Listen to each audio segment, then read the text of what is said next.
Hello students, let us learn a beautiful poem from your English textbook today. The poem is Dad, the Cat and the Tree, written by Kit Wright. Kit Wright is a British poet and children's writer.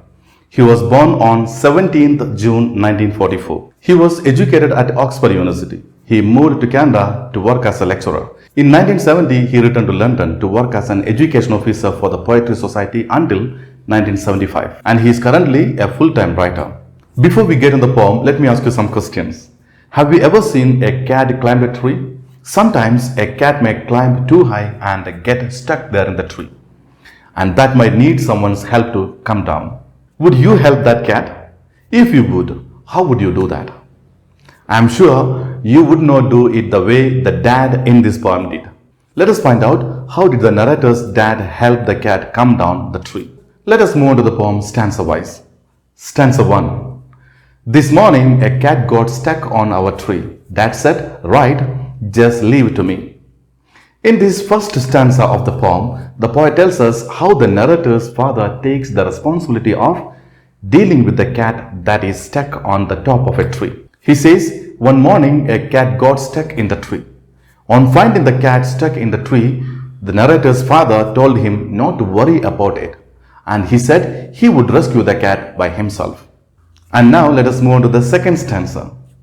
The tree was wobbly, the tree was tall. Mom said, for goodness sake don't fall. In this second stanza, the poet describes the narrator's mother's concern for her husband. Since the tree was wobbly or unsteady or unstable, the narrator's mother was full of doubts as to how easy would it be for her husband to climb the tree. Therefore, she warned him that he might fall because she knew about him very well. Now let us move to the third stanza. Fall, scoffed Dad. A climber like me, child's play this is. You wait and see. In this third stanza of the poem, the poet discusses how the narrator's father laughed away his wife's warnings and her worries. He ignored his wife's warning. Listening to his wife's warnings, the narrator's father was quite surprised. He dismissed away those warnings by saying that he was a good climber and climbing the tree was as easy as a child's play for him. Now let us see the fourth stanza. He got out the ladder from the garden shed. It slipped. He landed in the flower bed. In this fourth stanza, the poet highlights how the narrator's mother's fears proved to be true. The narrator's father brings out a ladder from the garden shed, but as he climbed on the ladder, it slipped and the father fell on the ground. He fell on the garden bed. And now see the fifth stanza. Never mind, said Dad, brushing the dirt off his hair and his face and his trousers and his shirt. Here in this fifth stanza, the poet describes how the narrator's father is gathering back his energy.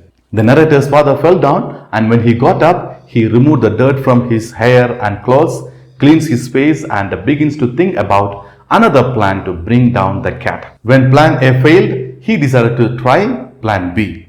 He had many options to save the cat. The first one was to climb the tree using a ladder, but it failed. And now he is trying his second plan or plan B. Let us see what is that plan B. Now let us move to stanza 6. We will try plan B. Stand out of the way. Mom said, don't fall again, okay? In this stanza, the poet shows how the mother seems to be dissatisfied with the plan B as well. The narrator's father decides to try plan B, but his wife warns him that he might fall again, because she knew very well that her husband was not a good climber, and she wants once again not to fall. If he falls again, it won't be good for him. Now let us move to the seventh stanza. Fall again, said Dad. Funny joke. Then he swung himself up on a branch. It broke. In this seventh stanza, the poet describes how the narrator's father again dismisses his wife's warning. The father was confident, here we can say overconfident, that the plan B will work and he will rescue the cat. The narrator's father ignores his wife's warning again. Still laughing, he swung himself on a branch of the tree. But the branch broke and he fell onto the ground again. Now let us move on to stanza 8. Dad landed wallop back on the deck. Mom said, Stop it, you will break your neck. Here in this stanza 8, the poet repeats the narrator's mother's warning. Ignoring his wife's warning, the narrator's father climbed the tree again, and again he fell on the ground. The narrator's mother begged her husband to stop climbing the tree and trying to rescue the cat because she knew that he might fall and he might break his neck from falling again and again. Now let us move on to stanza 9 and see what is given there in that.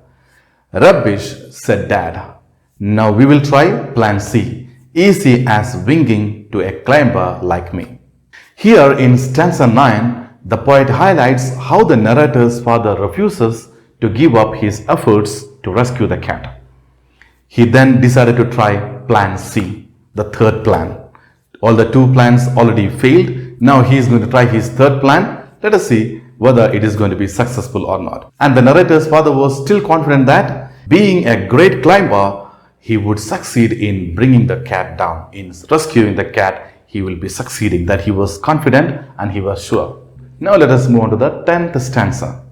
Then he climbed up high on the garden wall. Guess what?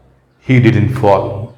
Here in this 10th stanza, the poet shows how the narrator's father executes his third plan, plan C. The narrator's father climbed up the high garden wall and this time he did not fall. He succeeded in climbing the tree this time. Of course, let us hope that he will be able to rescue the cat at least this time. Moving on to the 11th stanza. He gave a great leap and he landed flat in the crook of the tree trunk, right on the cat. Finally, the narrator's father succeeded in climbing the tree. The father, with a great leap, finally landed on the tree top. But unfortunately, he landed right on the cat. Let us move to the 12th stanza. The cat gave a yell and sprang to the ground, pleased as punch to be safe and sound. Finally, we found that the narrator's father succeeded in climbing the tree, but unfortunately, he landed on the cat. And the moment the father landed on the cat screamed with fear and sprang to the ground. It jumped down to the ground out of fear and landed smoothly and safely on the ground. It seemed happy with itself because it was at least saved from being squashed. Moving on to the last and the 13th stanza. So it is smiling and smirking, smug as can be. But poor old dad is still stuck up the tree. The poet concludes the poem describing the father's poor state. The cat landed safely and smoothly on the ground, and it was smiling arrogantly while his father got stuck on the tree. Now he needs someone to rescue him. That's all the poem. Now read the poem and watch the video again. Then answer all the questions given under the heading Working with the Poem in a Textbook. Send it to my WhatsApp number before 5 p.m. today. Thank you for watching.